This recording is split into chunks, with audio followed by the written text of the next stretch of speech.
Mostrando a brincadeira da gente agora é descrever cada compartimento do tubo digestivo para ver o que é que acontece em cada um deles. Primeiro dos compartimentos, boca. E a boca, gente, ela vai ter papel basicamente, claro, né, de alimentação, receber o alimento, mas mastigação e insalivação. Mastigação, exatamente a digestão mecânica proporcionada pelos dentes, triturar o alimento para poder aumentar a superfície de contato com as enzimas digestivas, e o papel de insalivação, onde a insalivação é a digestão química proporcionada lá pela saliva. Sendo, gente, que quando o alimento ele é mastigado, quando o alimento ele é insalivado, o alimento agora passa a ser chamado de bolo alimentar. Ou seja lá o que for que você colocou na sua boca para poder comer, depois que você mastiga e insaliva, vira aquela gosma que você vai engolir, e aquela gosma que você vai engolir se chama bolo alimentar. Então a boca mastiga, digestão mecânica pelo dente, insaliva, digestão química pela saliva, transforma o alimento em bolo alimentar para ser deglutido. O que mais me chama a atenção em relação à boca é que a boca, moçada, ela tem 3 órgãos anexos para a gente lembrar. É o caso, número 1, dos dentes. Dentes, né? Fala sério, com papel de mastigação. E pelo menos uma noção da estrutura dos dentes é interessante que você apresente. Um dente, moçada, ele tem 3 regiões, chama lá de coroa, a parte do dente que é visível, colo, que é a fronteira entre a coroa e a raiz. Gente, a raiz do dente não é visível, porque a raiz está mergulhada dentro do osso, chamado osso alveolar, é exatamente o nome do osso onde o dente está localizado, inclusive o nome alvéolo dentário é exatamente a cavidade do osso onde o dente está alojado. Então a cavidade do osso onde você tem o dente aqui nesse caso. Conectando a raiz do dente ao osso alveolar, existe um ligamento.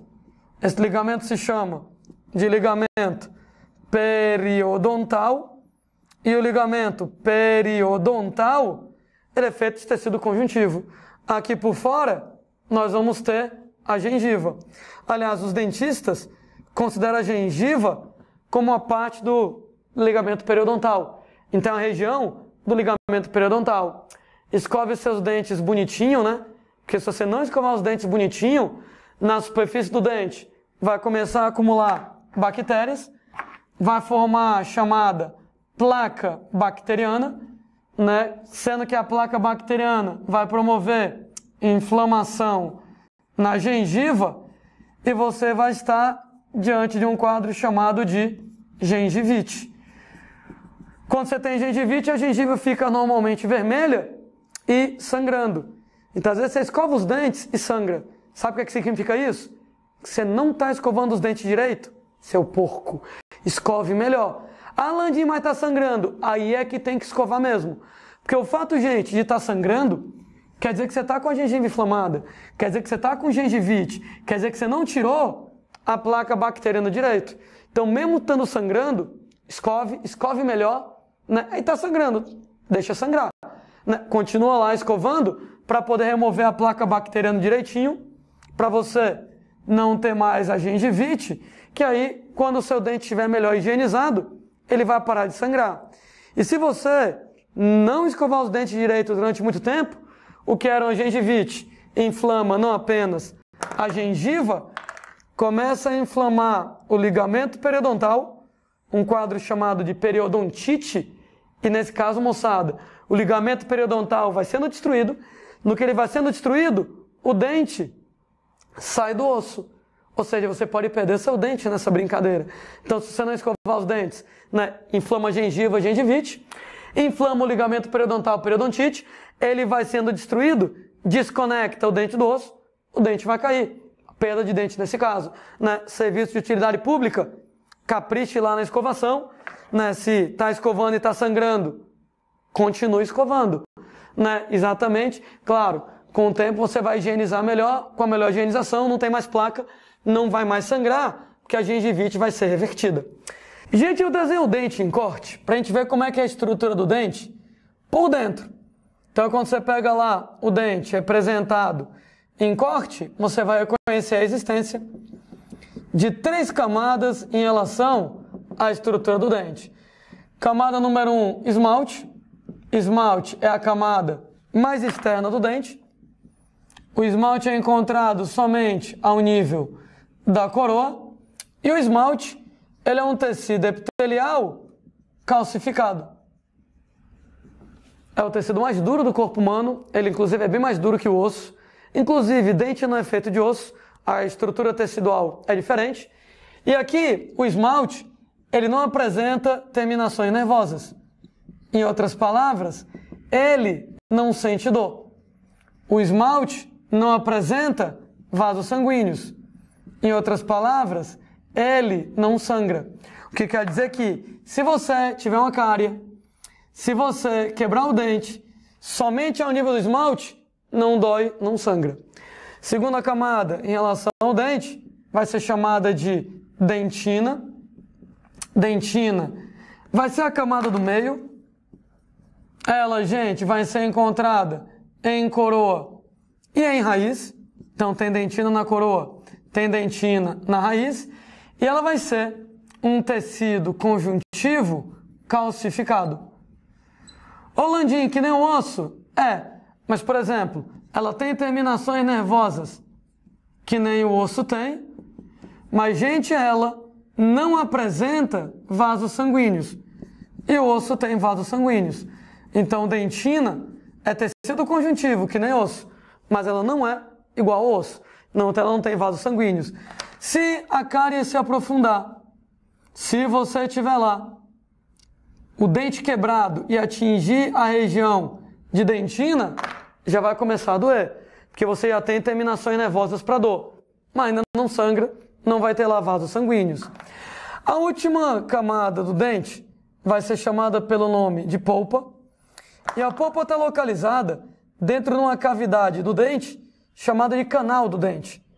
Então tem lá o canal, dentro do canal a polpa dentária, a polpa dental, terceira e última camada no dente, a camada mais interna. Ela, gente, vai ser encontrada também em relação à coroa e à raiz.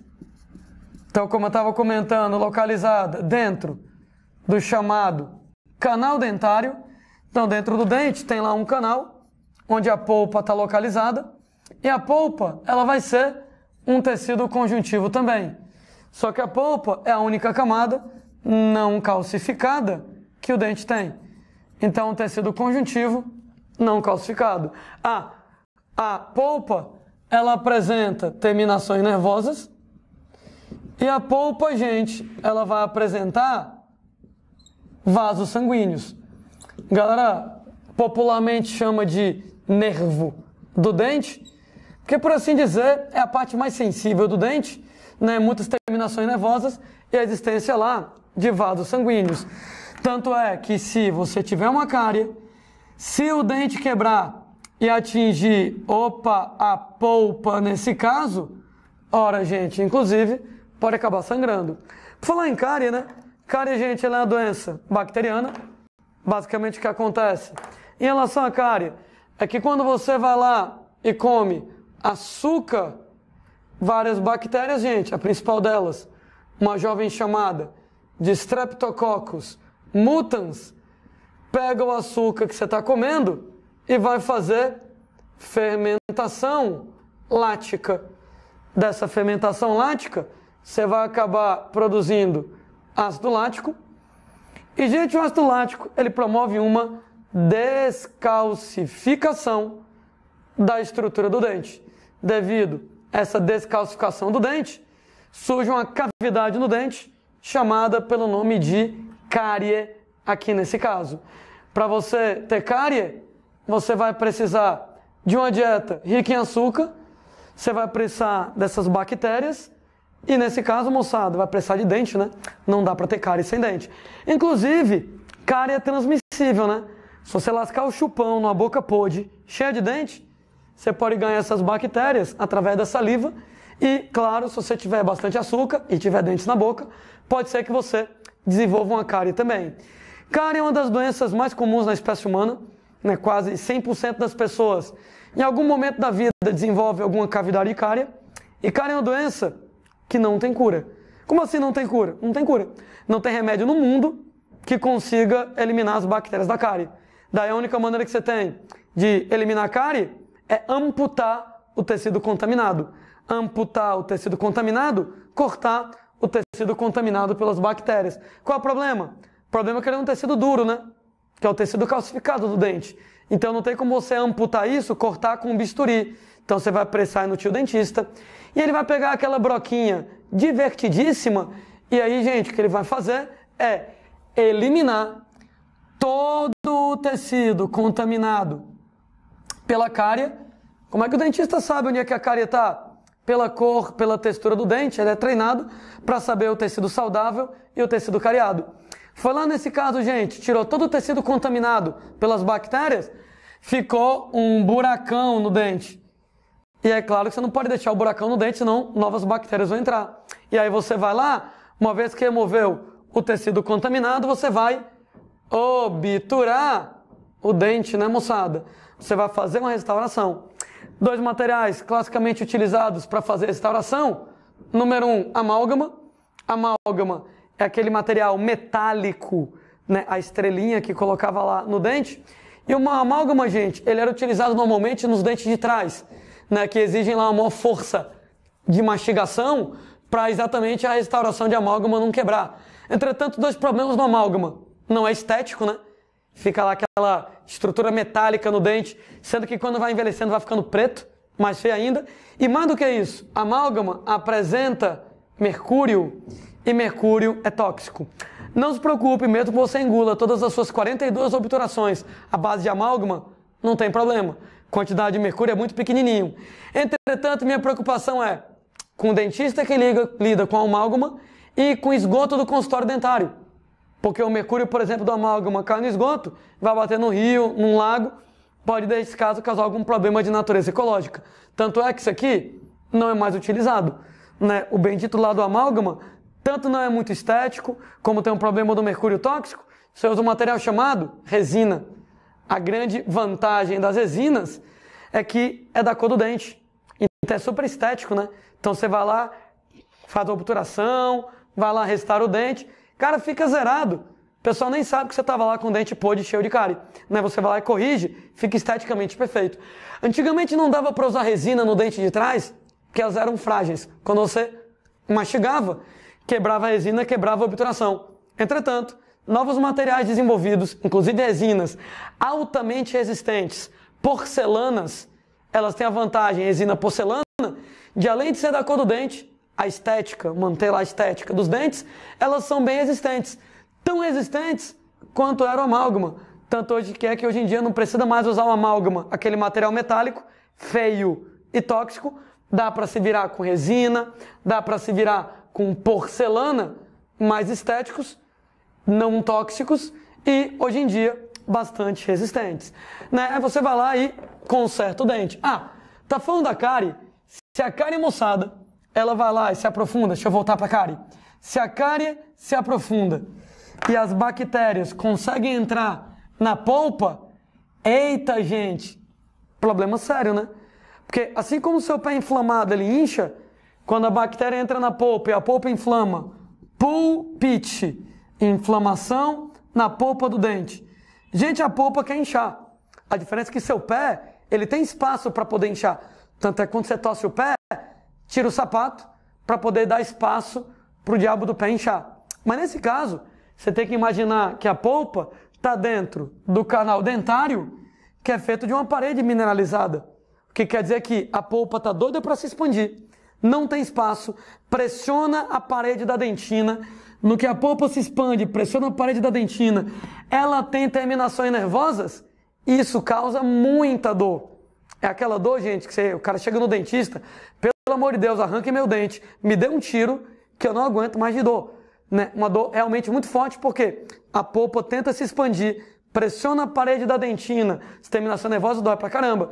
E aí, rapaz, nessa hora o dentista não tem o que fazer. O que ele vai fazer é aumentar o buraco para dar espaço para você ter a polpa se expandindo, aliviar a pressão e o cara chega e tem um alívio imediato na dor de dente.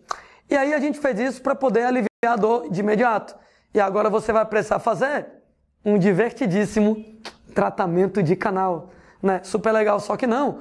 Né? Você vai ter que agora pegar toda aquela polpa contaminada pelas bactérias, você vai ter que remover todo o tecido contaminado pelas bactérias, e assim como você obtura o dente, você obtura o canal. Tira todo o material contaminado, preenche com materiais restauradores, por isso que é chamado tratamento de canal, tratamento do canal dentário, tira a polpa contaminada, obtura o canal, e agora, moçada, beleza, você não vai sentir mais dor. Tá lá você zerado. Infelizmente, o dente cujo canal é tratado, ele perdeu a polpa dentária.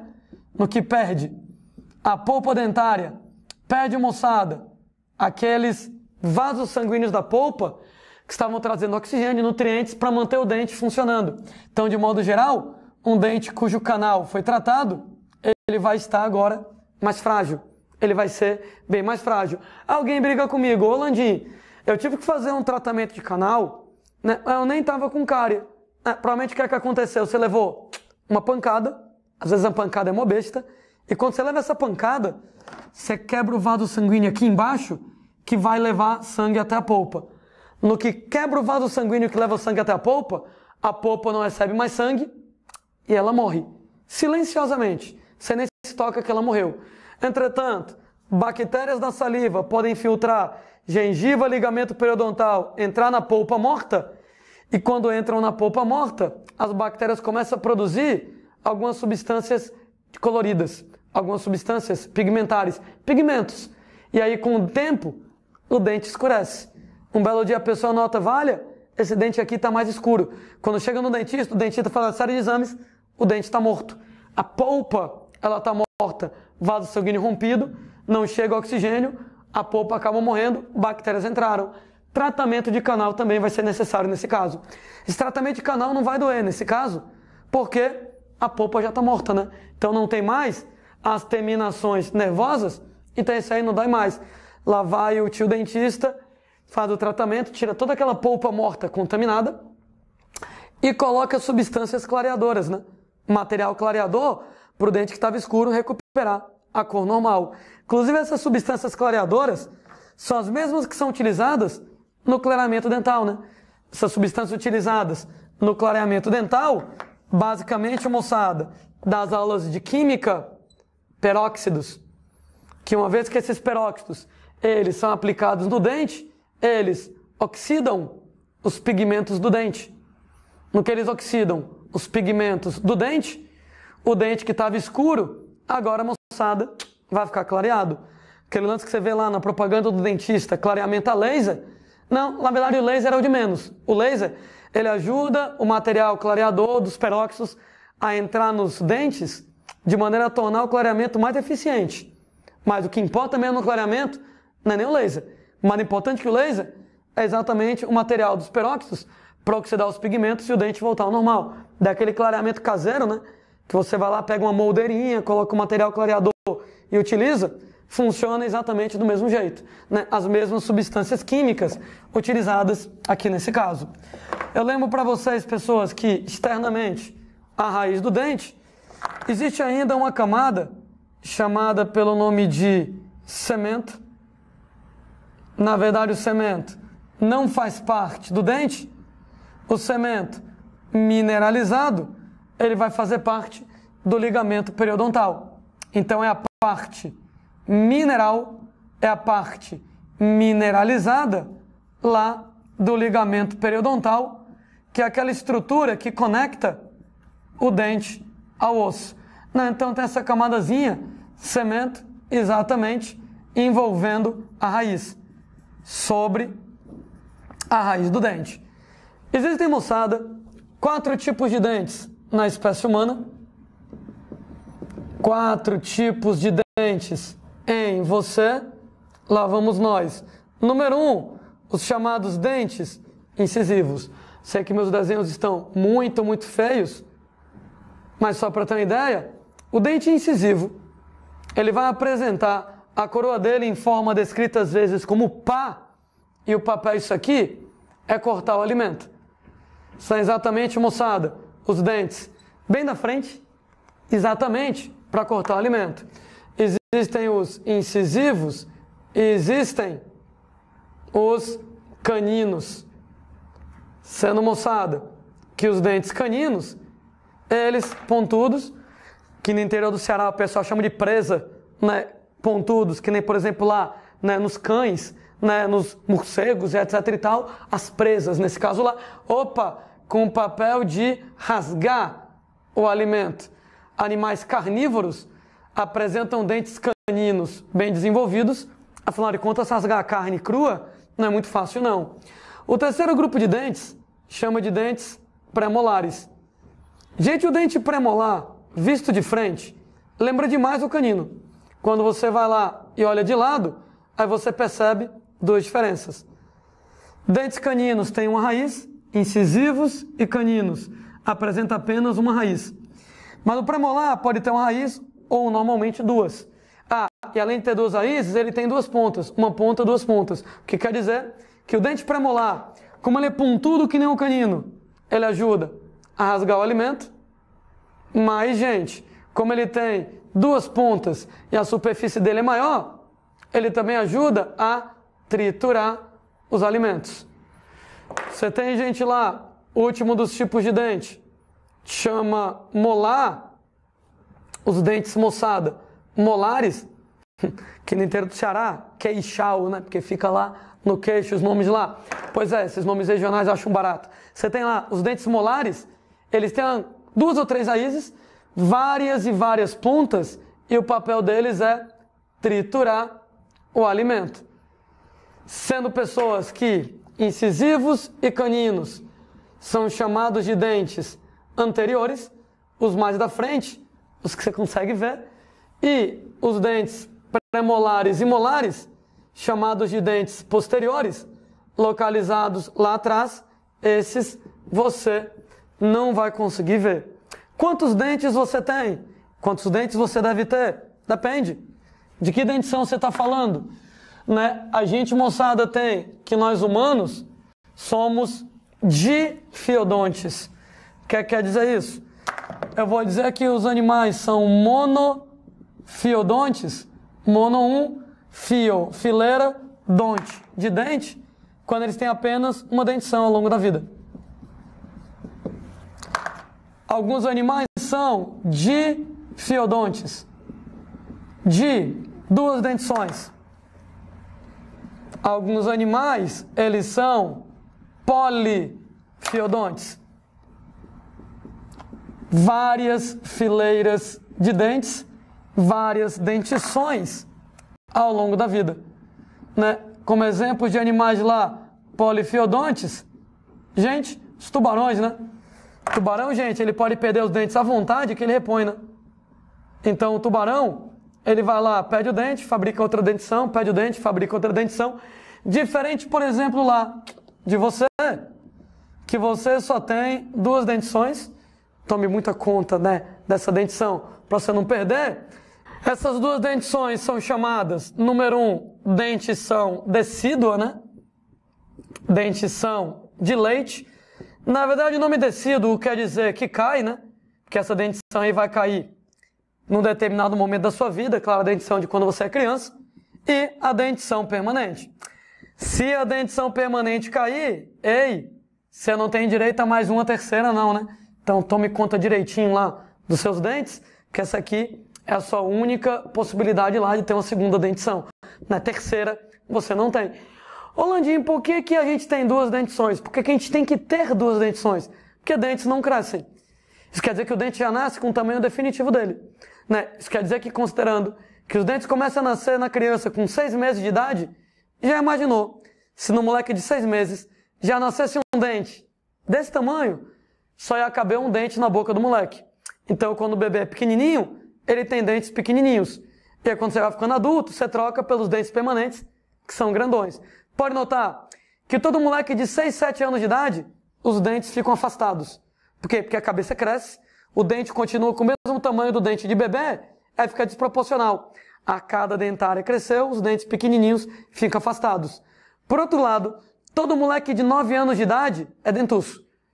Porque a cabeça do moleque ainda é pequeno, mas já nascem os dentes permanentes, já nasce o dente grandão, na cabeça ainda pequena, fica desproporcional, o moleque parece lá dentuço.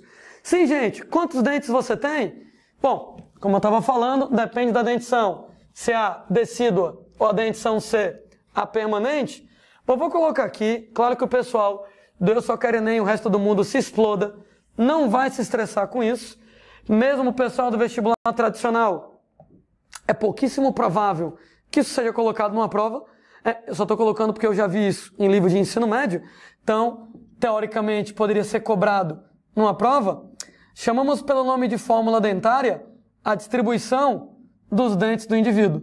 Você escreve o número de incisivos, ponto. O número de caninos, ponto. O número de premolares, ponto. O número de molares, e em cima e embaixo. Com um detalhezinho que você não representa a arcada dentária toda. Você representa uma M arcada superior, M quer dizer metade, metade da arcada superior, e uma M arcada inferior, metade da arcada dentária inferior. Então, na gente, é mais ou menos assim, tá? Você pega lá a fórmula dentária em relação a gente, na dentição decídua. São 2 incisivos, 1 canino, nenhum premolar e 2 molares. Em cima e embaixo. Número total de dentes que você vai ter, me ajuda a contar. 2 incisivos e 1 canino, 3. Com 2 molares, 5. 5 em cima, 5 embaixo, 10. Lembrando, entretanto, que a fórmula dentária representa somente metade da arcada dentária, 10 do lado esquerdo, 10 do lado direito, um total de 20 dentes, é o que você deve ter da dentição de leite. Na dentição permanente, fórmula dentária, 2 incisivos, 1 canino, 2 premolares e 3 molares, em cima e embaixo. Número total de dentes que você vai ter, 2 incisivos mais 1 canino, 3, com 2 premolares, 5, com 3 molares, 8, 8 em cima, 8 embaixo, 16, como a fórmula só representa metade da arcada, 16 do lado direito, 16 do lado esquerdo, 32 dentes é o que você deve ter. A gente começou a historinha falando sobre a boca, comentando sobre os anexos relacionados à boca. Falamos de dentes, falamos, moçada, agora das glândulas salivares. Glândulas salivares, né, moçada? Comentando que são 3 principais, né? As glândulas sublinguais, localizadas embaixo da língua. As glândulas submandibulares, localizadas no ângulo da mandíbula. E as glândulas parótidas, que são as maiores das 3, localizadas mais ou menos embaixo da sua orelha, nessa região. Inclusive, parótidas às vezes são afetadas por uma doença viral chamada parotidite. Quando você tem parotidite, as glândulas parótidas aqui incham e ficam doloridas. Nessa região fica inchada. Aliás, parotidite é o nome fresco para cachumba, né? Se bem que quando eu tive cachumba, não tive cachumba, eu tive papeira, né? Eu morava na região norte na época, e lá o pessoal chama de papeira, não sei como é que é lá hoje ainda, né? Mas aquelas variações regionais de nome. De qualquer maneira, gente, lá, cachumba, papeira, né? Fica lá com um papo, pode ser unilateral ou bilateral, depende de afetar somente uma parótida ou de afetar as duas. De qualquer maneira, a gente tem lá, sublinguais, submandibulares e parótidas. As maiores delas, as que podem ser afetadas pela cachumba, sendo pessoas que elas vão produzir saliva. O que é que nós temos na saliva? Ora, basicamente, na saliva nós temos água, nós vamos ter principal enzima que existe na saliva, ela se chama pitialina ou amilase salivar. Olha o nome, ela é uma amilase. Ela vai digerir amido. Nesse caso, ela vai digerir amido em maltose. Notem que você não digere em glicose ainda, hein? Na verdade, você vai digerir o amido em duas etapas. Amido forma maltose. Cada molécula de maltose tem 2 unidades de glicose. E lá na frente, maltose vira glicose. Tanto é que, como eu vou transformar amido em maltose, mas não em glicose ainda, eu vou dizer que é a digestão inicial dos carboidratos. É só a digestão inicial, só o comecinho. Porque agora eu transformei amido em maltose. Lá na frente, eu vou ter que transformar maltose em glicose para fazer a digestão final do carboidrato, para terminar. Aqui, só o comecinho. Você tem ainda, moçada, uma enzima chamada de lisozima. Conversamos sobre ela nas aulas sobre sistema imunológico. A enzima lisozima é o antibiótico natural do corpo humano e o objetivo dela é exatamente inibir a formação da parede celular de bactérias. Uma vez que inibe a formação da parede celular em bactérias, a lisozima tem efeito antibacteriano, o efeito bactericida. Então, elimina bactérias, previne cáries. Aquela história que a gente contou certa vez, que mascar chiclete, desde que o chiclete não tem açúcar, previne cárie. Tanto o chiclete mecanicamente passando pelo dente ajuda a tirar a placa bacteriana, como estimula a produção de saliva. Com mais saliva, mais lisozima, mata bactérias. Nós temos ainda, moçada, na saliva, muco. E o muco da saliva tem um papel lubrificante. Ele lubrifica para poder facilitar a passagem do bolo alimentar pela laringe, chamada de deglutição. Deglutição, passagem do bolo alimentar da faringe para o esôfago. E, gente, para você poder lubrificar, facilitar a deglutição com menos trauma, um muco, né? Se você, de repente, vai lá e coloca um bocado de biscoito, um bocado lá de, sei lá, né, bolacha, creme cracker na boca, né? Cara, você vai mastigar, mastigar, mastigar, mastigar. Se não tivesse saliva, ia entalar. Nem a pau que você ia conseguir engolir. Ia ficar entalado lá. Tem que ter saliva para lubrificar, para facilitar o processo de deglutição. Então, a saliva, ela apresenta todos esses componentes. O último, gente, lá dos órgãos anexos que nós temos na boca diz respeito lá à língua. E a língua tem uma série de papéis. Papel, claro, como por exemplo, de percepção do paladar, sentido de gustação. Papel de fala, né? Então essa língua é fundamental para poder articular as palavras. Mas, gente, nós também temos que a língua tem um papel de empurrar o bolo alimentar para a faringe para que haja a deglutição. Na verdade, a língua, ela ajuda na mastigação, né? Você está mastigando e a língua está se mexendo para posicionar o alimento debaixo do dente, né? Para poder mastigar com mais eficiência. E depois, ela empurra o bolo alimentar para a faringe, para passar para o esôfago, para você poder deglutir. De modo resumido, primeiro compartimento do tubo digestivo, boca, mastigação, mais insalivação é o que a boca vai fazer. Ela vai transformar o alimento em bolo alimentar e o objetivo primordial da boca, exatamente a digestão inicial dos carboidratos através da saliva. Então, a digestão de amido em maltose, a digestão inicial de carboidratos por ação da saliva. Aliás, para 99% das questões, se você lembrar disso aqui, você está exatamente lembrando do que é de mais importante. Digestão inicial de carboidratos, amido e maltose, através da ação da saliva.